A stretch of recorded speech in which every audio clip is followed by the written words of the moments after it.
Hey everybody, welcome back to The Common Theory, the internet's #1 competitive Pauper Commander podcast. This is your host, Sandwich, aka Rohan, are joined by Kunx, we got Franklin, and we have a bunch of guests this time. It's the Thanksgiving special, so we got the whole fam. We've got Scooby Drew, we've got Aaron, aka Aggro Aaron, and we've got our editor and fellow common theorist Izlain in the house today. Unfortunately, Gator will not be joining us for this one, but he will be back next week. A lot has happened, actually, since the last time you guys joined us. I want to give a shout out to the SIP stream, which you guys have clearly already watched, and it was amazing. So I can't believe Callie mulliganed to a turn 2 Dargo and just smacked the crap out of us with it. Absolutely destroyed us, right? I can't believe. Yeah, it was like a 10-minute game, so you have no excuse. Go watch the replay if you haven't seen it. It's over on Twitch. Was it twitch.tv/sipstream? The link will be in the description. Yep, with Cobb Goblin and Magic New Girl Callie. Next up is Franklin with the Tournament Minute.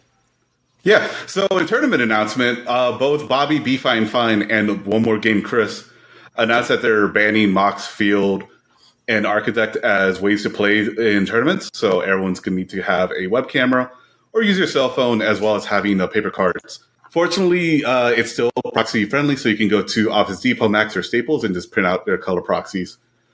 Just remember to use the official art for your proxies and don't have like some weird AI generated thing or custom art proxies.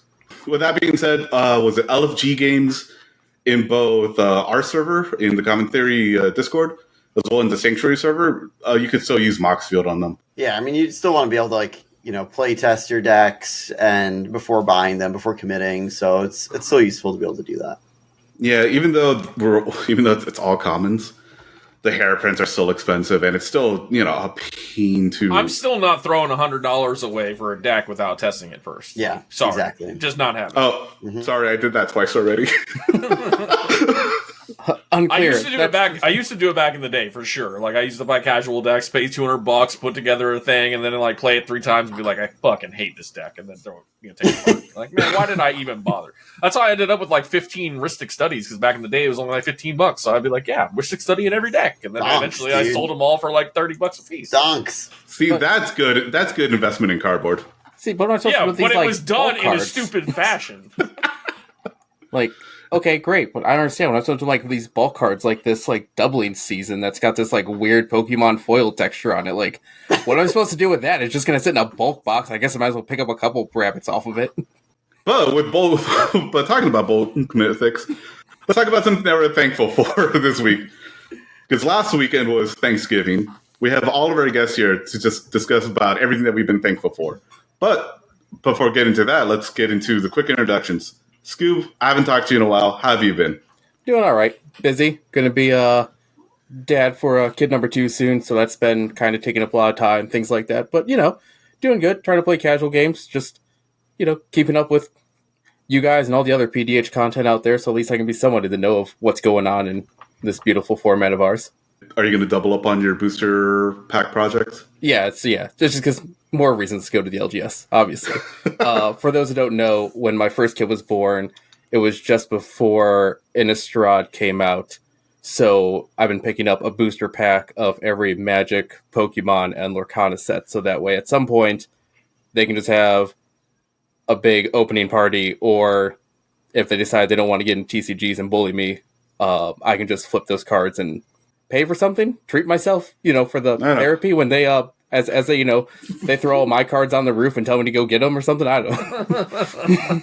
It will be a fun Chaos Draft at the very least. Aaron, how have you been, man? Good. Been working Monday through Friday. I'm off actually this Thursday, thank goodness. Man, thank God for Thanksgiving. Right? Hopefully I get paid. But you just told everybody Thanksgiving was last weekend. That's true. You did. We're in the future past. That sounds like an editor problem. Yeah. Time's not. All right. Time's not consistent. Yeah. And I've been trying to get games in with Arabella as much as possible. It's a good deck. I recommend it. It's a good deck. And Izlain, how have you been? I'm fine, just chilling. same old. Working, editing, playing some Arabella once in a while. I'm trying to test some Heir Apparent decks because I put some together as soon as that thing got spoiled, and I have yet to really complete a game with one yet. But I've been kind of busy. Also, video games, man. I've been a gamer my whole life, but like I go in waves where it's like I play more Magic and less games, and vice versa. Recently, I've been more on the games trip. There's this what game in particular? If you had to pick one, there's this new game that just came out a couple days ago. It's in early access still. It's open beta, I guess. It's called Supervive. It was called Project Loki for a minute. It's basically like, so take Overwatch. I'm not sure if you guys are gamers at all or familiar with anything I'm about to say, but Overwatch, hero shooter, right? You got a hero, it has certain abilities, and it's locked into that character. Same as like League of Legends, but it's a League of Legends perspective, so it's like top down. But it's a battle royale. So you drop into a big-ass map, and there's creeps that you fight to get items and level up, and then you fight other players, obviously, and you can play either duos or quads. Oh, so that's pretty cool. Yeah, it sounds like Dota. I recommend it. So it's not, because it's a battle royale. So you fly in like you would in Apex or Fortnite or any of those games. You fly in, you drop where you want to drop, and then you start leveling up, collecting items and That's whatever. It's probably more like MMO PvP gameplay. I would think sort of. I mean, it plays like League because you have to hit your skill shots, you have to aim and all that stuff. But you WASD instead of click to move, which makes it more like a shooter. So it feels like you're playing Apex from a different perspective, essentially. I recommend it. I play it. I recommend it. It's dope. It's dope. It's free. And if you play it, I need need to get you your friend code on Steam because I'd be down. I've been playing it the last few days with some of my coworkers, and we've been balling out. It's I just played it today. I was gonna play it earlier today, but I decided to take a nap. Supervive. Supervive. Okay, so you would like it. I'm going to check it out. It actually is almost identical to a game that came out like 5 years ago. So there was a game that came out prior to it called Battle Right, and it was a arena. It was like WoW PvP in arenas. The small little arena, you ran around, you have your little skill shots, and you know the shit, and you just fight each other. Oh, cool. Until whoever wins. Then that same company did a spin-off game. It was the same shit, same characters, but it was a battle royale, and it was exactly the same as this game. You flew in, you dropped down, and it was like MOBA combat with battle royale mechanics. It was super cool, but nobody fucking played it, so the game died. This game is on that precipice right now where it needs to find an audience, or it's going to die too. So we'll see. But it's been fun. Other than that, I'm looking forward to Thanksgiving because it's not last weekend. It's in a couple days. Well, for us, it's in the future. For the audience, it was in the past. Exactly. But I'm looking forward to it one way or the other. It's one of my favorite holidays. I get the whole being thankful thing, and it's not that, but it's the food. It's the food. It's definitely, and it's football, beers, and food for the whole day, chilling with the family. Gotta love it. I'll be grading 4 pounds of cheese on Wednesday for an that sounds like not fun. Just like going. It won't be, but it will be really fun eating it. I was going to say the payoff is worth it. Yeah, man. I remember when I moved into this house and I got myself a cheese grater. And I was like, cool. I'm going to make this really nice, fancy mac and cheese with like all the smoked Gouda and this other type of cheese. Did it once, never again. I was like, all right, this is too much work, and no one actually appreciates it. This is worthless. When I make mac and cheese, I cheat a little bit. You take a brick of Velveeta and cut that bitch in half. You throw half of it in there, and then you grate some like nice like aged Tillamook cheddar or whatever. Throw that in there, and then usually what I'll do is pre-cook bacon, and then you also throw in just a can of like diced jalapeno, bacon jalapeno mac and cheese. That shit is. No, that does sound great. Best thing, and you can eat it because you're poor, right? Because we're poor, right? We used to eat shells, the macaroni shells, the Velveeta shells. Yeah. And then you fry hot dogs, put it in there, and put barbecue sauce. Hell yeah. Yeah, that sounds great. Dude, hot dogs and mac and cheese has been my jam forever, bro. That's the shit right there. I'm just kind of happy that my son so far has never eaten a hot dog with like white bread for buns. Oh, I've done that. Yeah. We used to slice them and just lay them out flat so they'd be like a nice little hot dog sandwich. Yeah. See, I've gotten to the point where with my mac and cheese, I've brought back the soul of every Korean, which is just adding a bunch of kimchi to it. So now my daughter's like, that's daddy's spicy cheese. I was like, it sure is. You don't want this. I have to share nothing with you. That actually sounds really good. My girl's part Korean. And so I've eaten some of the cuisine, and pretty good. I'm a fan of making. I found an air fryer recipe for pork belly. Put that nice. fucking. It's like sweet, smoky, spicy. Throw that in some fucking ramen with a fried egg. Throw some green onion on top. Call it a day. Ron, how's your weekend been? Well, now I'm just hungry. Yeah, exactly. After that, First we had to watch Aaron eat a burger, and now we're talking about fucking food. Now I'm starving. I got to see a really cool band on Saturday. It's this like metal band called Zeal and Ardor. They're like it's like Southern style black metal. It's really unique, really really cool. I went with Eric. I didn't know you were a metalhead. Of course he is. Did you not see him? What I mean, did you not edit? You edited the old videos. Did you not see him like at all? He looks like a metalhead.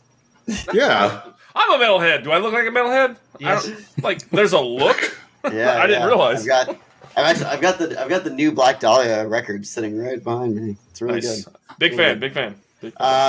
Yeah. There were two great shows in Philly this weekend. I went to one of them. The other one, they were at the same time. The other one was Dillinger Escape Plan. Did you ever catch Black Dahlia before Trevor? Oh, passed? many times. Okay. Yeah. I saw him in San Diego at House of Blues.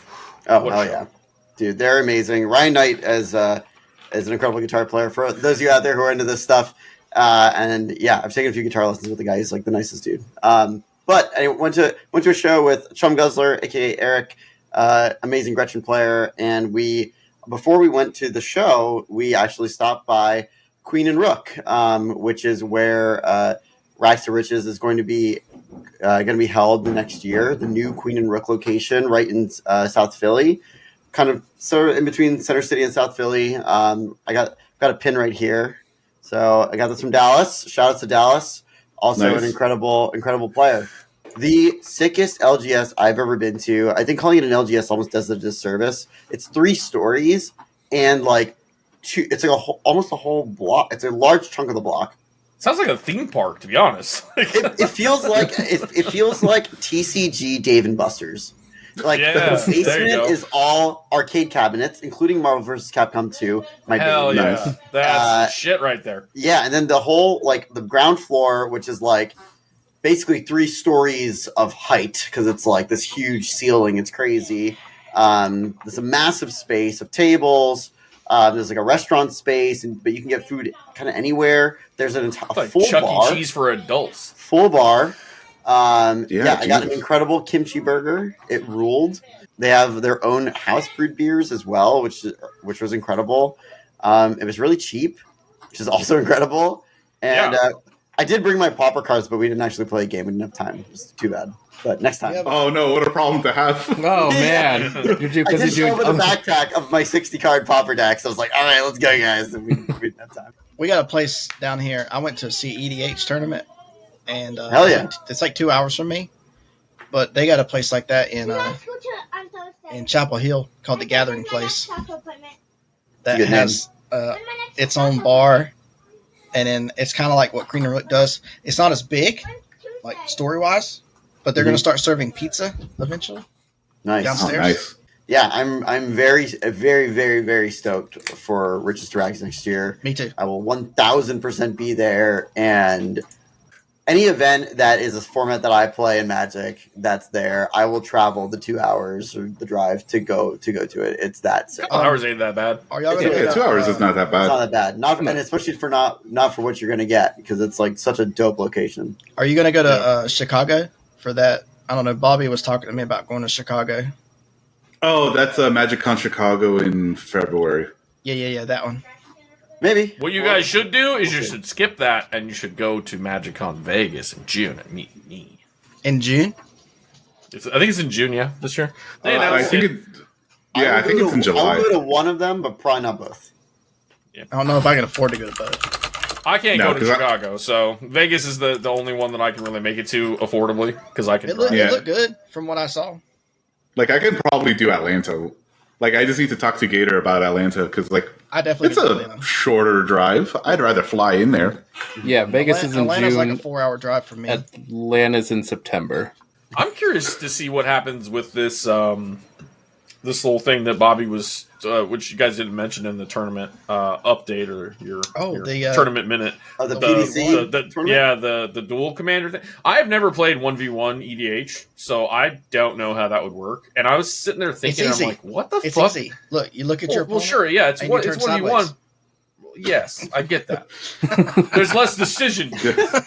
Thank you, Aggro Aaron. What you do is that when you lose, you go, so that guy won. The other people at their pod were idiots. They just made misplays, and it caused me to lose. And then they go, it was a duel, and you go, yes, but the person, like the other people at the pod were idiots. I'm not going to say I am, but it's just the other people. It wasn't the guy who won; it was the other people. Yeah, I just haven't played it. Like, I know it exists. I know it's existed. I've just never played it because I like the multiplayer aspect of this format. That's why I play it. Well, this format in any EDH format.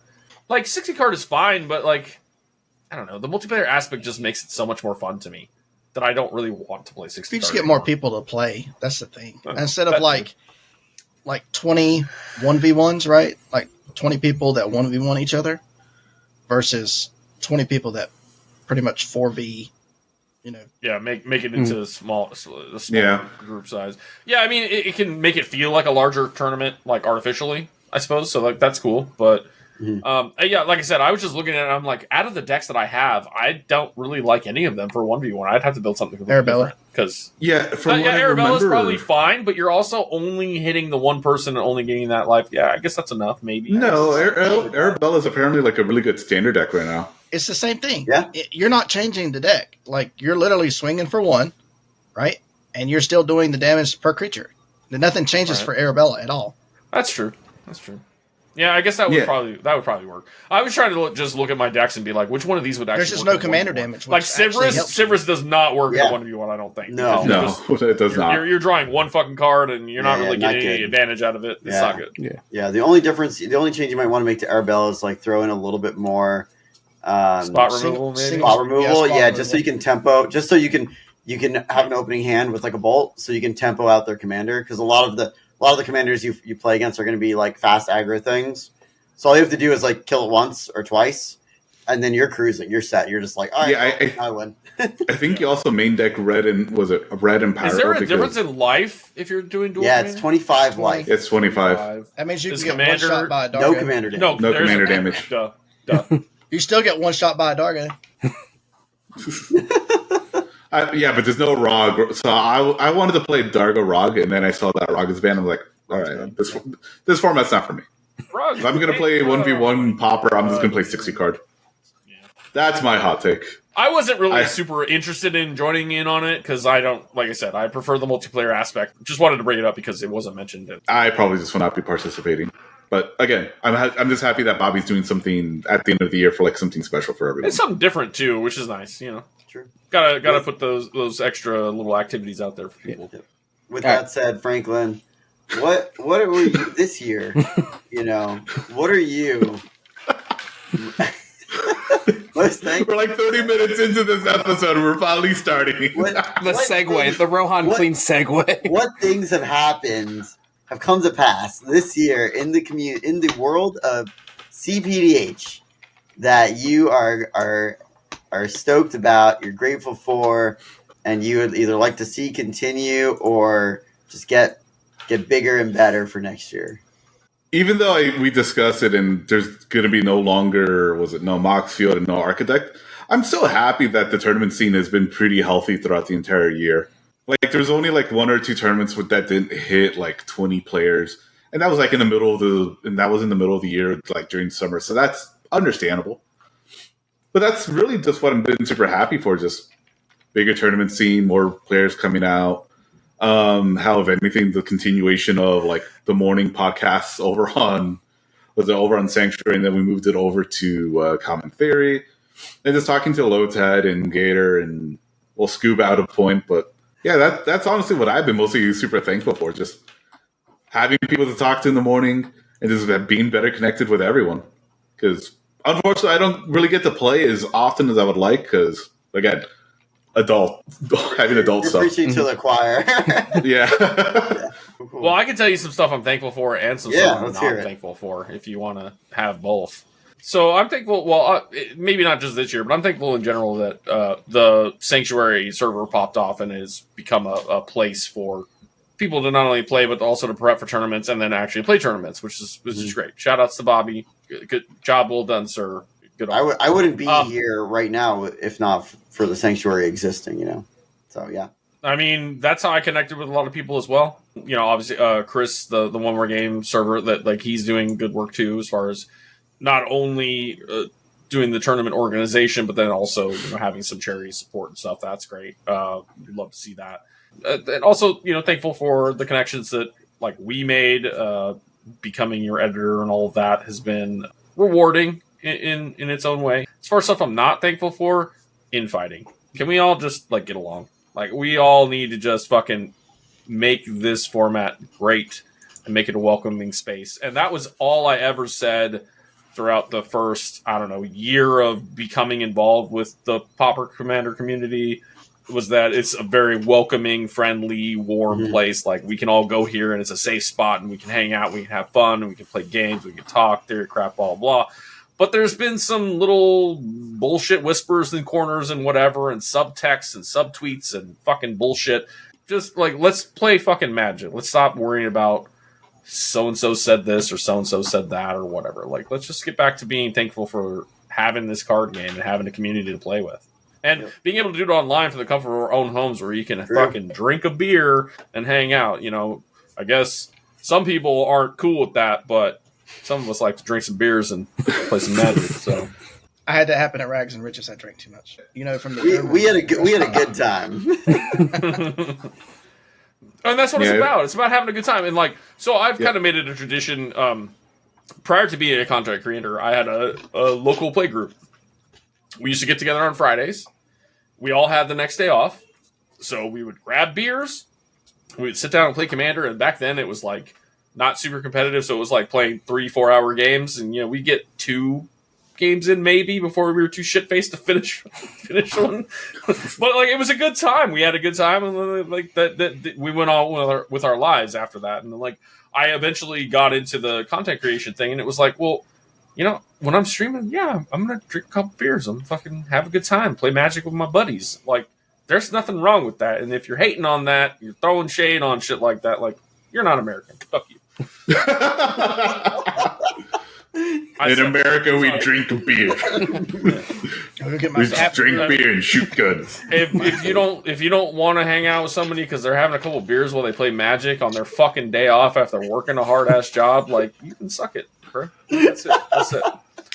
Go off, King. I shouldn't even pay mind to those kinds of comments, but it gets under my skin a little bit. That's fair. Stop being judgy. Just fucking stay in your lane. Fucking make your own content. Do your own thing. You don't have to fucking subtweet or subtext or whatever subliminal message anybody with any of this shit. It's stupid. Let's just. I blame the content creators. Yeah, no, it's my fault for sure. But oh my god, it's fine. Aaron, we're gonna get canceled now. That's fine. I'm actively trying to get this video demonetized. So. Oh, don't worry. I already told Gator ages ago that hey, I'd rather not monetize our videos at all if possible, and just work off of a Patreon. He's I got you. I can make sure that we never get monetized again. We just starts off, hi, I'm Gator, and YouTube's absolutely not. Yeah. YouTube's actually he said, we're the number 1 CPDH podcast, and they're actually. Number 3 at best, please. You guys are going to get a letter from YouTube oh shit, Gator's gone? You guys want some money? Oh, he's back? No. Cancel that check. Yeah, if I really wanted to do that, I would just play any song for 30 seconds. And then we'll instantly demonetize. That's all it takes. That's literally all it takes. I made that mistake one time early on. I was streaming and I was listening to Spotify in my headphones, but that was also recording. And then I put up a video and it was demonetized. What? So, Scoob, what are you thankful for this year? I mean, it's been said, and it's, the broken record, but, B-Fine, OMG Chris, Dallas, RIW, a lot of the other LGSs that are picking up and doing, competitive Pauper tournaments is basically showing that the format's growing. And the fact that they're happening, and there's one that didn't quite get to turn out, but yeah, it's going to happen every now and then. They're not going to fill up every seat, but it's getting more traction. We're getting events to fire off, and which leads into also, the judges, that are sacrificing their day to deal with all of our nonsense of our weird little niche format hobby that they also have to deal with all of us and our antics, especially when new sets come out and we go, hey, rules question. And like for a good hour is just us all just going at each other with just like the most weird rules text for just one judge to go, you're all wrong. You're all idiots. It goes like this. And we go, all right. So anyway, I don't care what you say. I'm going to brew this anyway and see if it works. Find another judge that says it does. or even better, like, oh, it works like that? All right, counter it. Yeah. There's the morning and evening chats that there's a good chance if you're watching this episode you already know about, but there's like the water cooler, there's in Sanctuary, there's a general and comic theory, even for the casual side, there's the blue spikes and the PDH pod, like the ability. I have a channel too, but we don't. Izlain, but just, the ability to talk to just everyone. Like there's no one in this competitive format that feels on a pedestal or like you have to earn your right to talk to them or they're going to look down at you. Like everything's so open, easy to DM or just jump in a call. And it could be... I literally today had a guy I've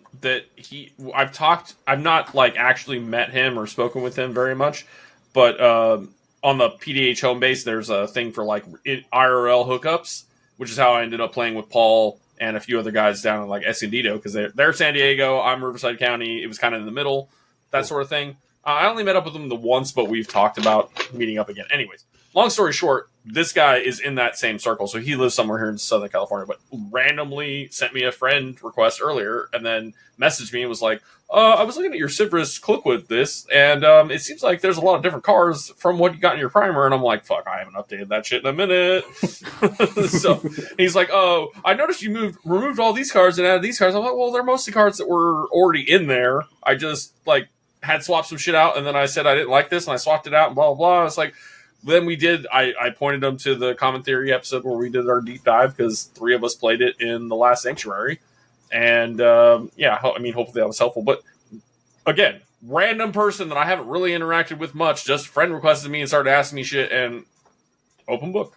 That's all right. That's the way this community should be.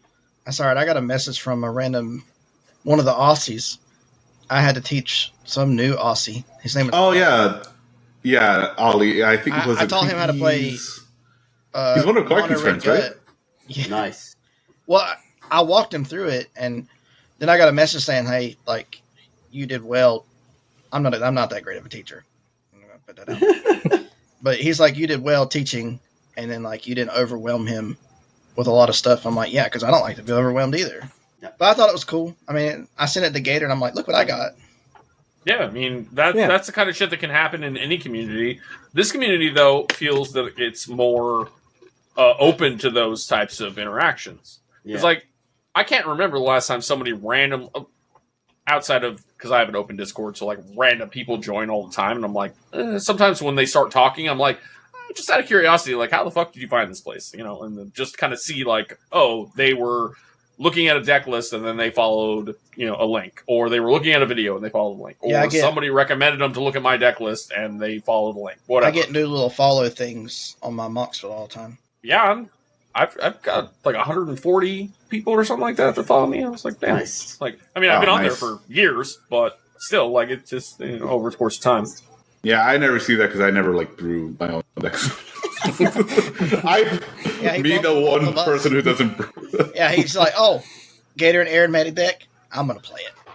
I'll just copy that. He literally just copied the Sivris Hermit list and then just made like 2 changes. Oh, like, Abdel Blue? I'm gonna play that. Gator, can I have the cards to play that? Yeah, that's what happened. Let me borrow your deck, bro. Because I famously can't brew decks. I could play the crap out of it. I'm just like literally just a goblin test pilot. I'll go like, all right, cool, let's go play Amber Green. All right, let's do it. That's all right. I'm a test pilot too, because how I build decks is I throw it all into one little clump, and Gator, I'm like, hey, Gator, fix this for me. And he sorts through it. Yeah, he messaged me the other day, and he was like, here's an Arabelle list. He's like, Aaron made me make it. compare it to yours, and I compared it, and I was like, damn, this is like a lot different. But it wasn't like different. It was just like 1-to-1 card selections that like you chose that one, I chose this one. It's the same It was basically the same shit. Yeah, it just is like a bunch of different redundancies that were just a little slightly different. But yeah, like that's what he said though. He's like, Aaron made me make this. Now you need to look at it. And I was like, okay. I famously brew decks in like an hour or less. So it's just like, bam, throw that shit together. I do a little bit of research on Scryfall and whatever, or I'll look at other people's lists, or do some comparing of this or that. But yeah, I slammed to get lists together like left and right, like easy. Those 3 Heir Apparent decks, I brewed them all the same night within like 2 hours. Jesus. I mean, it's Heir Apparent. You only have to swap out like 40 cards. That doesn't work with me because I'll have like a deck with like 200 cards in it, not including lands, and I'll throw a bunch of planes in it just to fill the lands out. Yeah, that's what. And that's the game's what I do. like, what are you doing? Yeah. Fix your lands. I'm like, I don't know what to put in here yet. So there's 33 planes. So I generally will do like the whole list, and then I'll do land package is like even split between both basics if you're a 2-color. So even split between those, and then whatever fetches and duels and command tower and all that. I'll get that all in there. Then I'll finish the list. So I have like 30 to 32 lands roughly most of the time. And then I'll brew the whole rest of the list, get it down to 100, and then adjust the basic number based on I'm not going to lie. I start with 34 lands, and then I end up with like 30. I can't start with that many. People recommend that all the time, and like most of my pauper decks are like between. Sivrus is at like 27 lands because there's dorks and you draw so many fucking cards that's a you good don't number. need it. I flood and it people all just the give you time. the lands. That's a in good that It deck. it used to fucking piss me off because I was at like 30 lands. I'm like, dude, I'm just flooding every fucking game. So I kept cutting land. I cut a land. Okay. Cut a land. Okay. Cut a land. Yeah, 27. Still flood, but I'm not comfortable with cutting any more That's lands. wild. Gut leaders down to 30. But then all my other decks are mostly around like 30. 30 is about the number I find that's fine because I cut from CDH, so it's all low curve. In some cases, it's a bunch of mana rocks or dorks or whatever. So, yeah. Just depends. Yeah, Rohan, it's so awful in Cerberus when you go activate Cerberus, flip 3 lands. You're like, all right, this sucks. Draw into another land. All right, whatever. Deadly Dispute. how many, 2 more lands. You're like, what happened? Bro, how that many feels actual really bad. lands And I've Cards a done it. turn, so you can play 25 lands and be fine or whatever. Here's You a can fun probably one go for you. down to 25. I'm on 27, and that's with mana dorks. And like I said, like there's been like one time where I me got see. mana screwed. Almost every time you flood. My Sir Conrad list is down to 22 actual lands. Are you kidding? I believe me? that in mono black though, like, I know. and the whole curve is like nothing, and then it's just a 5 Sorry. commander. 25 actual lands. Okay, Kirk Rats would never. that's still unreal. 20, so, Scoop, I was going to ask you, where are you on Crypt Rats? Oh, I'm like mid-30s, and I still can't find lands. so I play 24 actual Yeah, swamps. I'm with you. I'm with you, Scoop. I'm like my Malcolm Breaches list. I think is sitting at 34, and I'm like, I don't have a single list that's over like 32. Yeah, I have And in competitive in CDH, I don't have a single list over 29. I Because you're have just running- yeah, 29's high for CDH though. I think 28. It's not. No, it's not. Especially now that Mana Vault and Jeweled Lotus got banned. 28 is probably your sweet So- spot. 28, 29. in Conrad 'Cause you're I losing- play Essentially 5 mana. I play 24 actual swamps and a witch's cottage. All the rest. So I only played 32 lands in Conrad. So all the rest of them are fetch lands, besides the one Ash Barrens. Jesus. Oh, okay. So you have fetches. Okay. So I Yeah, no, but 22 actual swamps, or 24 actual swamps, Oh, okay. I and see. one Jesus. witch's cottage, which is technically a swamp, Okay. and all the rest of them are fetches. Oh, are you using fetches just to fill the graveyard with stuff? So I'm actually using fetches to lower the land count. 4 swamp cyclers. Fetches in a monocolored deck is some sweaty shit. Yeah, and 4 swamp cyclers. I mean, I think you can get away with a lot like low land count in like mono green too, because you just have access to all the doors. That makes sense Right. because it's just ramped out deck. Yeah, in green that But makes even sense. but I mean, like I said, with Sivrus, because you just draw so many fucking cards, and like if you get a land in one of those 3 cards, and it's early game, people aren't paying 3 life for a land; they're just going to give it to Yeah. you. I don't go hellbent in that deck. I don't think ever. And you're always flush with cards. Before I dropped as low as I did, you were always fucking filled up with lands too. It was just like, dude, just drawing lands. Like Franklin said, you do a Silver Activation, you get 3 lands, and then you're like, okay, cool. Deadly Dispute this creature, and you get 2 more lands, and you're like, what the fuck? There's 28 lands in here. What's happening? The way I've been sort of moving to is what I've been learning off of like playing a lot of 60 cards. So I play my main deck in 60 card Pauper is Familiars. So Zori's Familiars. It's like a flicker combo deck. It basically draws a ton of cards. It draws a shit ton of cards. You end up wanting to play a bunch of discard effects like the Modern Age and whatnot to filter through those lands, right? So that's kind of like what I did with Malcolm Breaches. I put in all these discard cards, and actually since we did the deck tech, I've added more. I even added foil to the deck now. Jeez. Where because I put in 34 lands, but I have so much draw power in that deck. Plus you have Breaches, who is like pilfering lands off of someone else for the most part. It's like a 30% chance it's going to hit a land. So I'm counting that as additional lands. So it's nice to just like be able to throw my lands away out of my hand and get rid of the dead cards and replace them with other shit. Right, and I think that's kind of something of a hallmark of a person who recognizes how to brew a deck, because some people would just be like, I have this hard rule of like X amount of lands, right? And they just do that no matter who the commander is, no matter what. There's a lot of nuance to like building a good mana base. That could be a new topic for you guys for another show too, because the nuance to building a good mana base, it factors in more than just the lands. It factors in mana rocks, mana dorks, rituals, card draw, anything that can accelerate you into getting more lands off the top of your deck to put them out into play is great. But then also like not flooding. So there's that fine balance of like, okay, yeah, I have good card draw in this deck, or I'm always drawing cards. I always have a good full hand, but like, you want to be full hand, not all lands, but like not no lands either, right? So you want to find that like little balance. And then the old rule of thumb for like regular EDH building was like any rock and or dork, like you could remove a land per, essentially. In some cases, it would be like 2 rocks before you remove a land, or 2 dorks before you remove a land. That sort of thing, because they are mana sources, but they do require a mana investment. So, like, it's not the same 1-to-1 as a land, but it's still essentially the same 1-to-1 as a land. Yeah. So to speak. So, like, finding that balance of being able to, like, cut a land because you have 2 rocks, great. Cut a land because you have a dork, great. If you don't have those things, like, even Arabella, like, that's one of my newer brews that's not on a huge amount of lands. Also not running dorks because it's not in green. Also not running rocks because I made sure that the curve was like, it's all like 1 and 2 drops basically. The whole fucking deck. So like you can function. I've literally played games where I had 3 lands, went to turn 7, still won. So like if your curve is low enough, you don't really need the land count. So it's just finding the balance, and it's the same challenge in all formats. I'm at 31. Yeah, I just realized that Arabella can probably like easily run any of the 3 mirrors without a problem. I run 31 in my Arabella list, and I still flood. Aaron, I think that's just a you problem at this point.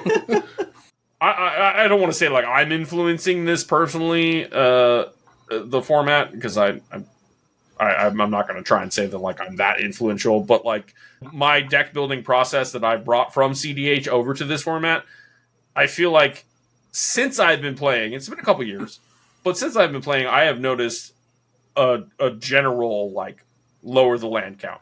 Because when I first started playing, people were saying like 34 to 36 lands and blah, blah, blah. And I was just like, nope, not going to do that. I'm going to just fucking run 29 lands and see what happens. And things have been okay. So I was going to say, even at 29 feels like Aaron and I are still going to flood on Burrow sticks. Exactly. This is a Burrow stick, so I hear you. Although I did have during the tournament at the last Common Cause that I played this in, I did have 2 out of the 3 games I played, I got mana screwed. I didn't have more than 3 lands, and just kind of passed and did what I could do, and Yeah, and I think with everyone playing in paper, I think it's going to be a super interesting thing to see how well everyone's shuffling skills are actually going to turn out to be. It's a big difference because I played Sivir's Cloakwood for a long time on Moxfield. Long time. I tested it for probably over a year before I even put it together in paper. And when I put it together in paper and started shuffling, I was like, man, this plays so much different. It's really crazy how much that affects it. Yeah, so when the whole Moxfield thing started, I told everyone, like, hey, physical cards love to clump together. They actually stick together because, they're physical Especially things. coils. They actually, they move together in clumps. Like, even if you riffle shuffle, they're still together. Even though people say, oh, no, the Moxfield randomizer is pure random. Like, it's not. Fuck that. That Moxfield randomizer will fuck you a lot. Like, I have played with it a lot. And there's times where you just, like, it'll still flood you out, and you're just like, really? You're supposed to be like the ideal shuffle every time, and you're but flooding certain people, me. What the fuck? it don't affect certain people. Well, no, because you can draw extra cards without anybody knowing if you just click on the fucking deck. But if you click draw on the side, it actually tells everybody you drew a card. That's difficult for some people to figure out. Well, Izlain, I'm so happy you're the editor, so you can cut that part out. I won't. Oh my god! All right, well, I guess we're gonna get canceled. So, I told you I sat down here with. That was my explicit intent, was to get you canceled. I'm gonna fucking throw every hot take out that I can, and like you said, since I'm the editor, well, you could just not send me the video, and then I can't edit it. But otherwise, so we'll see what stays in. Without knowing what Izlain's going to leave and not leave in, as we talked about, like the morning, evening chats in the Discords, that for those people, that's basically the equation. It's like mostly talking about Magic and then jumping into a little bit of life, or just it's the constant like veering off the main course and then slowly making it way back, but it takes forever with a bunch of side conversations. But also, this whole conversation that we had about lands for the past like 15 minutes is actually like the last thing I'm thankful for to bring it back, and that's actually I know that this is all about competitive, but the bridge between competitive and casual players and the competitive casual content creators. The fact that we can talk about, here's like the different lands I'm doing for my competitive deck, like Sivris, and literally we could be at a convention with the pals who play floor meta and have another detailed conversation just about lands, because we're all pretty much pulling from the same mana base. It's not like we get access to Underground Sea and things like that. We basically are dealing with the same land, and so there's that ability to have that easy discussion, also to be able to hand the decks back and forth, be like, hey, like watching the pals have to play competitive games on their 24-hour stream and still being able to just completely function and run the decks. Any good pilot should be able to play any format pretty okay. But there's that easy bridge between like the casual and competitive that, is there. Yeah.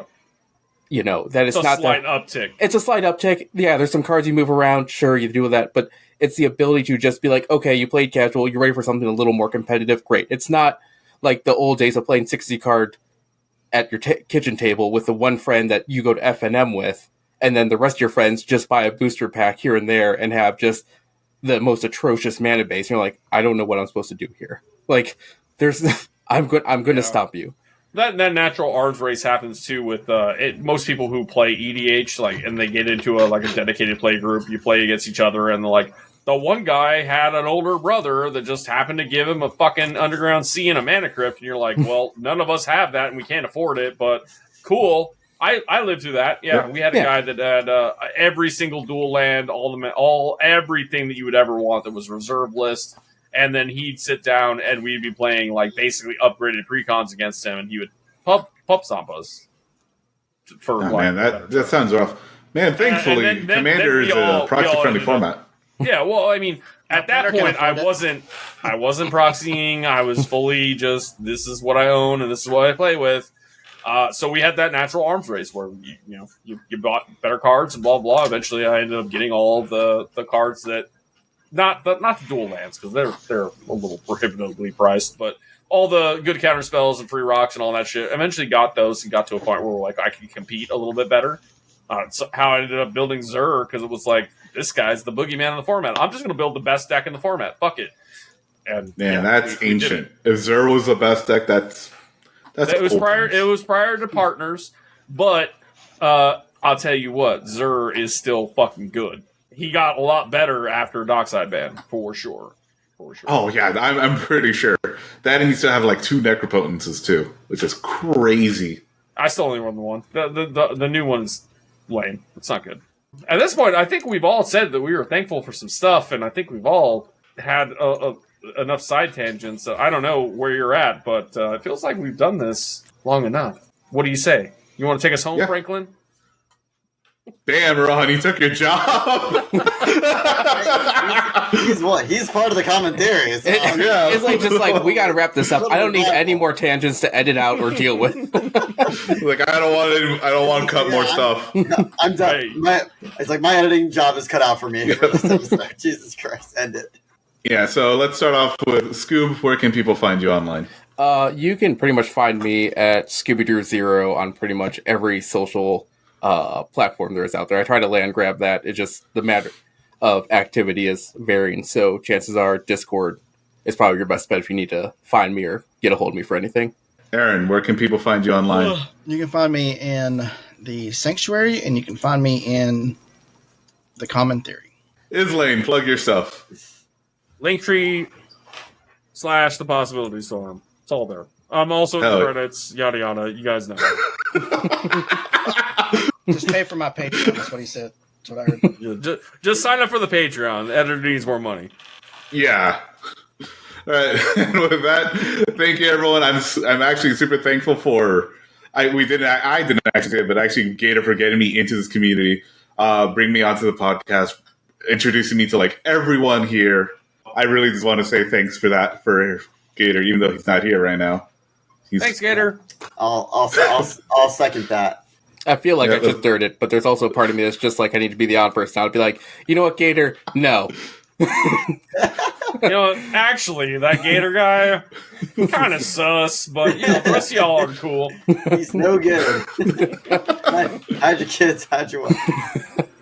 Yeah, so that's the other thing too. Is like we all said, we're not one of us is commentary. We're all commentary, except for Scoop. Right. Scoop is off working. Yeah, I'm off doing my own thing. I'm just here at the last minute fill-in.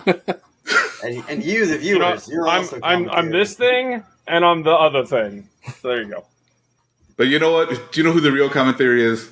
The viewers. Oh, Oh, Are you saying that the common theory was here in my heart the whole time? wow. Yes, the real commentary with the friends we made along the way. it wasn't the lands we flooded out on; it was the viewers all along. So everyone, now that we made it this far, through all the tangents, thanks for surviving all of this. Listen, subscribe to YouTube, follow us on Spotify. We're over on Blue Sky now, TikTok. Thank you so much, everyone. You are Common Theory. We all are. Yes, we also have an affiliate link over with Arcane Fortress. You get 5% off whenever you use the link down there. Rohan should be getting one of the deck boxes as well as Gator. We'll have more about that soon. So yes, we do have an affiliate link. Check back later. It's a whole We'll have a whole episode for you. We'll talk about it. We'll have some product reviews coming your way really soon. Yeah, it's a big announcement for us. A sneak peek is yes, there's an affiliate link. There'll be a link in the YouTube. More for you later next time. Yep. Hell So with that, There you go. so with that, everyone, and like the final tangent. Thanks for everyone for joining. Have a great week. Shout out to all of our patrons: Eric, Aaron, Dax, Devin, NYC Burrito, Little Rat Lotad, Frank, Scoob, HZ, and William. Thank you for all of your support.